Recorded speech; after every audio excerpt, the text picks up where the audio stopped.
네, 안녕하세요. 경북 김천 국회의원 송은석입니다. 반갑습니다.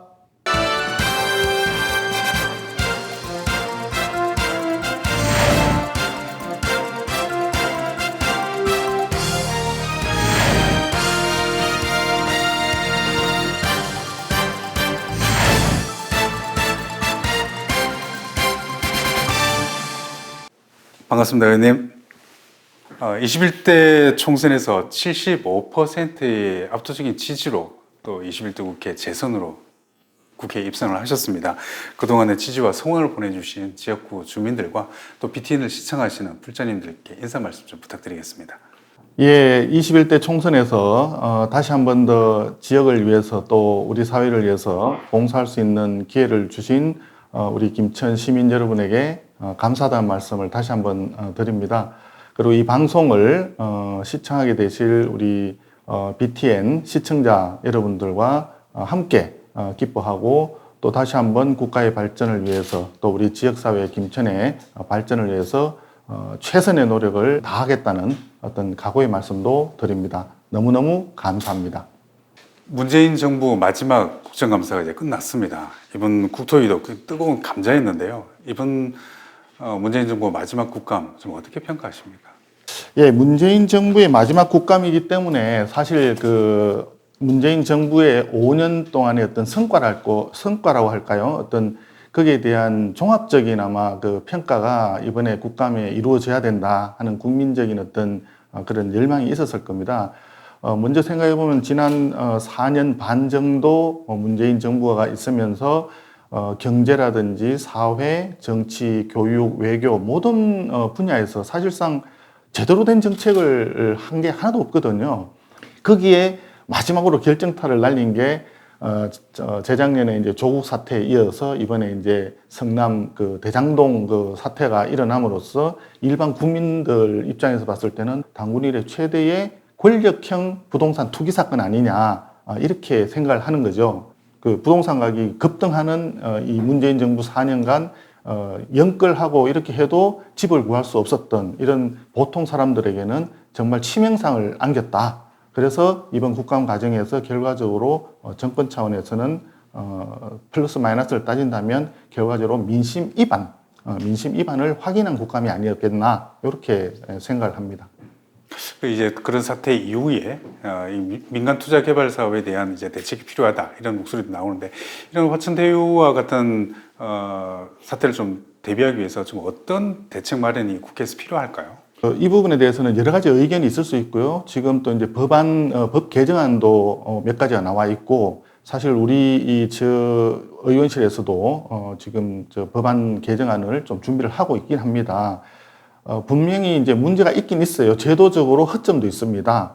그런데 중요한 거는 제도의 허점이 아닙니다. 대장동 문제가 있다고 하더라도 성남시 이외의 다른 서울특별시를 비롯해서 지방의 중소도시까지 그 수많은 개발 사업이 있어 왔거든요. 그러나 대장동 사태와 같이 전면적으로 제도의 허점을 파고들면서 아예 작심을 하고 몇몇 무리들이 작심을 하고 제도의 허점 속에서 부동산 투기를 한 이런 사례는 없었습니다. 정확하게 말씀드리면 뭐냐면 제도의 문제 이전에 그 있는 제도 하에서 최선을 다해서 공익을 위해서 또 공공을 위해서 노력을 해야 되는데 그 부분을 완전히 사익을 위해서 공공의 기대를 저버렸다 하는 게 이번 사태의 핵심이라고 저는 생각을 하거든요. 이재명 대 윤석열 구도에서 윤석열 후보의 경쟁력은 좀 무엇이라고 보십니까? 왜 굳이 윤석열 후보를 이 대선판에 불러냈느냐 이 부분에 대해서 좀 윤석열 후보의 강점이랄까요? 그런 부분이 있는 것 같습니다. 한마디로 공정과 상식의 측면에서 봤을 때 윤석열 후보만한 대선 후보가 없다. 이런 국민적인 공감대가 있었지 않나 생각을 합니다. 이제 권력자에 대해서 똑같은 일반 서민들이나 약자, 없는 사람들에게 들이대는 잣대를 권력자에 대해서도 똑같이 들이댈 수 있는 그 정도의 공공에 대한 인식이 굳건해야 된다는 것이거든요. 그것이 공정한 거 아니겠습니까? 공정한 사회가 되어야만이 그것이 그 다음 단계에서 경제 성장이라든지 국가 발전이 이루어지는 거 아니겠어요? 그것이 사회적 자본이라고 하는 그런 개념이란 말입니다. 그래서 공정하고 상식에 맞는 그런 정치를 해야 되고 그런 정책을 해야 되고 국가는 그렇게 끌고 가는 사람이 향후에 21세기를 바라보는 대한민국의 리더가 될 수 있다 하는 측면에서 윤석열 후보를 아마 공정과 상식의 어떤 대명사처럼 인식을 하게 된 것이 아닐까 하는 거고요. 지역구와 지역 주민들에게 이것만은 꼭 해내겠다, 하겠다라고 하는 것들이 있다면 한번 좀 말씀 부탁드리겠습니다. 김천의 입지 조건은 앞서 말씀드린 대로 이제 교통의 중심지 하니까 이제 물류 산업을 좀 발전시킬 수 있는 그런 여지가 굉장히 크다라고 생각을 하고 그것을 한층 더 업그레이드 시키기 위해서 지금 이제 남부 내륙 그 고속철도 김천에서 진주를 통해서 거제까지 가는 남부 내륙 고속철도가 예비 타당성 조사를 면제받아서 지금 기본계획 수립 중에 있습니다. 그리고 서울에서는 수서에서 문경까지 그 고속철도가 지금 진행이 되고 있는데 문경에서 김천까지가 여기가 미신 구간입니다. 그래서 이 구간을 지금 현재 예비 타당성 조사 중인데 이 구간도 함께 진행이 된다면 추진이 된다면 수서에서 김천에서 거제까지 가는 하나의 새로운 큰 철도망이 구축이 되는 거죠.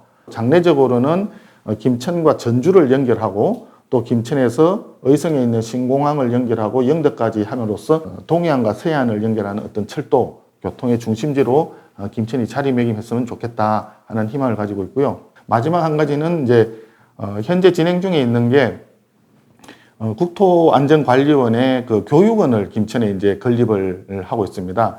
김천에 이제 앞서 말씀드린 대로 남과 북, 동과 서의 중심지이기 때문에 전국 어디서나 접근하기가 굉장히 편하죠. 그러면 연간 8,000명에서 한 10,000명 가까이 된다고 이제 추정하고 있던데 교육 중심 도시로서도 거듭나지 않겠나 이런 희망을 가지고 김천 발전을 위해서 열심히 노력하고 있습니다. 국회 정각회 회원이시기도 한데요. 불교와의 인연은 좀 어떻게 되시나요? 불교에 입문한 것은 그렇게 오래된 것은 아닙니다. 그런데 인연은 굉장히 깊다고 할 수 있죠. 저희 그 어머니께서 김천에서 이제 절에 오랫동안 다니셨고요. 지금도 일주일에 한 번 정도를 절에 다니시고 계세요. 그래서 오랫동안 그런 불교와 관련된 어떤 문화 속에 제가 노출되어 있었는데 또 결혼을 하고 보니까 또 저희 장모님께서도 독실한 불교 신자셨고 또 집사람도 사실 불교 신자고 그러다 보니까 저도 자연스럽게 뭐 언제라고 딱 꼬집어 얘기는 하기 어려운데 자연스럽게 불교 신자가 돼버린 그런 상황이었습니다. 그러다가 국회에 이제 들어오게 되니까 또 이제 불교 신자들도 모임이 있다고 해서 그래서 이제 또 저도 그런 게 있었는 줄 미처 몰랐네 하면서 주호영 의원하고 같이 그 점에 들어갔었죠. 이제 21대 국회가 이제 3분의 1 정도가 이제 지나왔습니다. 벌써 그래 됐습니까? 네. 21대 국회 의정 활동에 목표가 있으시다면 마지막으로 정리 좀 부탁드리겠습니다. 예, 21대 국회도 저는 이제 20대 보궐로 들어왔기 때문에 똑같은 생각인데 대한민국의 자유민주주의와 그 시장 경제 질서가 잘 작동되는 그런 행복한 나라를 만드는 일에 최선을 다하고자 합니다. 몇 년 동안 잘못된 경제 정책으로 인해 가지고 많은 사람들이 고통을 받고 있고 기업을 하시는 분, 그 중에서도 특히 소상공인이나 자영업 하시는 분들은 굉장히 지금 어렵습니다.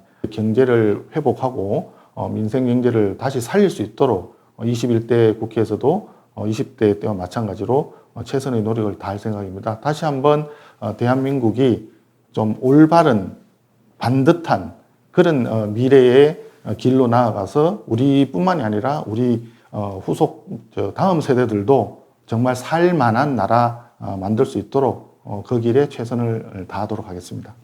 또 지역구의 발전, 또 나아가서 국가의 발전을 위해서 최선을 다하는 불자 의원으로서의 노력들 저희들 기대해 보겠습니다. 네, 오늘 말씀 감사합니다. 네, 고맙습니다.